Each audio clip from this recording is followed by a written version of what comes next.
Hello viewers, welcome to another video. In this video we will discuss MCQs of coordination and control with their keys and explanation. तो चलते हैं अपने पहले MCQ की तरफ. Central nervous system consists of option A brain and spinal cord, option B spinal nerves only, option C is cerebrum and spinal cord, and option number D will be brain stem. ये book की exact point है, तो इस हिसाब से देखा जाए तो brain and spinal cord will be correct one. चलते हैं अपने नेक्स्ट एमसीक्यू की तरफ. Question number 2, it carries impulse away from neuron. Option A soma, option B axon, option C dendrite, option D is dendron. तो इसकी explanation को देखते हैं. पहले ए जो है वो सोमा है. सोमा होता है सेल बॉडी.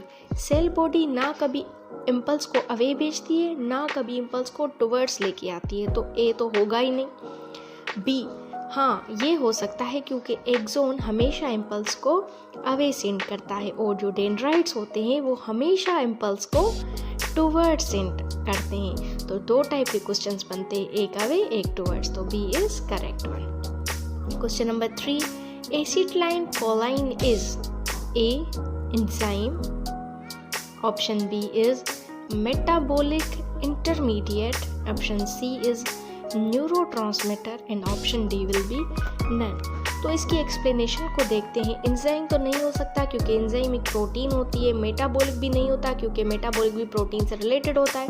न्यूरोट्रांसमीटर हो सकता है क्योंकि एसिटिलाइनकोलाइन हमेशा न्यूरोट्रांसमिशन करता है. तो C is correct one. Question number 4, the darker and outer portion of the brain is option A white matter, option B reflex arc, option C is medulla and the option number D will be gray matter. Explain करते हैं इसको. देखा जाए तो इसके दो type के questions आते हैं. एक आता है लाइटर एंड इनर पोर्शन और दूसरा आता है डार्कर एंड आउटर पोर्शन. तो जो इनर एंड लाइटर पार्ट होता है वो कंट्रोल करता है हमारा वाइट मैटर और जो डार्कर एंड आउटर पोर्शन होता है वो हमारा कंट्रोल करता है ग्रे मैटर. तो इस हिसाब से देखा जाए तो D is correct one. Question number 5, the left side of body is controlled by option A right cerebral hemisphere, option B left cerebral hemisphere, option C hippocampus and option number D will be cerebrum. तो इस question को देखें तो जो left side वाली body होती है वो राइट सेरेब्रल हेमिस्फीयर कंट्रोल करता है और जो हमारी राइट साइड वाली बॉडी होती है वो हमारी लेफ्ट सेरेब्रल हेमिस्फीयर कंट्रोल करता है.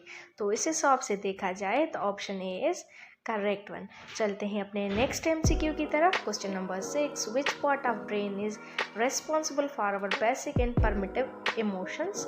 Option A limbic system, option B hypothalamus, option C is thalamus and the option number D will be cerebrum.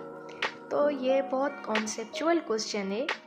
इसका जो करेक्ट ऑप्शन बनेगा हमारे पास वो होगा limbic system. Option A is correct one.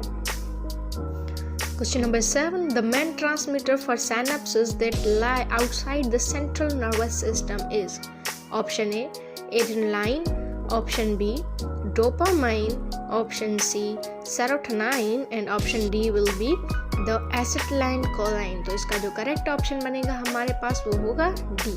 चलते हैं अपने नेक्स्ट एमसीक्यू की तरफ. Question number 8, when vasopressin is not secreted the condition that occurs is called option A acromegaly, option B diabetes mellitus, option C diabetes insipidus and option D will be the डार्फिडिज्म. तो इसका जो correct option बनेगा हमारे पास वो होगा सी. चलते हैं next MCQ की तरफ. Question number 9, tetany is considered to be the result of option A hyperglycaemia, option B hypoglycaemia, option C is hypocalcaemia and option number D will be hypercalcaemia. तो इसको एक्सप्लेन करते हैं. जब हमारी बॉडी में calcium की कमी हो जाती है it means under secretion of calcium, उस कंडीशन को हम कहते हैं हाइपोकैल्सीमिया. उस हाइपोकैल्सीमिया की वजह से हमारी बॉडी में टेंटनी पड़ना स्टार्ट हो जाती है। तो उस हिसाब से C is correct one. Question number 10, the P-shaped gland attached to the brain's hypothalamus is known as option A iodopsin, option B thyroid gland, option C pituitary gland, अपना option number D will be none। तो एक मटर के दाने जितना हमारे brain के hypothalamus वाले हिस्से में एक ग्लैंड पाया जाता है, उसको हम पिट्यूटरी ग्लैंड कहते हैं। तो इस हिसाब से सी इज करेक्ट वन। चलते हैं अपने नेक्स्ट MCQ की तरफ। Question number 11, the autonomic nervous system functions.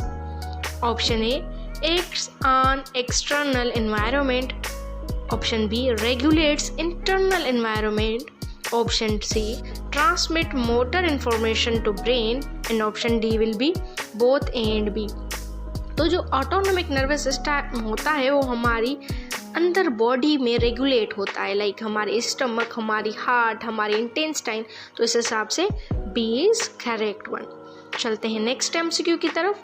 Largest endocrine gland is, option A pancreas, option B is thyroid gland, option C is pituitary gland, and the option number D will be the thymus।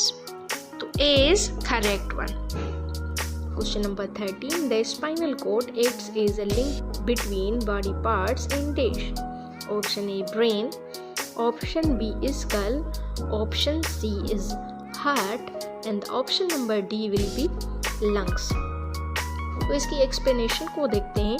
तो जो हमारे पास spinal cord होता है, जिसको हम रीढ़ की हड्डी भी कहते हैं, वो एक तो हमारे बॉडी पार्ट्स के साथ लिंक होता है और दूसरा वो हमारे ब्रेन के साथ लिंक होता है। तो इस हिसाब से A is correct one. Question number 14, which of the following is not the function of medulla oblongata, option A breathing, option B swelling, option C is connection between brain and spinal cord, and option number D will be heart beat। तो देखा जाए तो medulla oblongata तकरीबन सब involuntary works perform करता है। तो पहले ऑप्शन नंबर ए देखा जाए, ब्रीदिंग एक इनवॉलंटरी एक्शन है। स्वेलिंग, जो हम खाना खाते हैं वो स्वेल होता है, वो भी एक इनवॉलंटरी एक्शन है। और हार्ट बीट, हमारी दिल की जो धड़कन होती है वो भी इनवॉलंटरी अपने आप होता है। तो सी इस हिसाब से करेक्ट होगा। Question number 15, the brain is mainly divided into dash parts, option A 4 parts, option B 3 parts, option C is 5 parts, and the option number D will be 2 parts. तो ब्रेन हमेशा 3 पार्ट्स में divided होता है। उसका एक part, first part होता है fore brain का सेकंड पार्ट होता है मिड ब्रेन, एंड ब्रेन का जो थर्ड नंबर पार्ट है उसको कहते हैं हम हाइंड ब्रेन।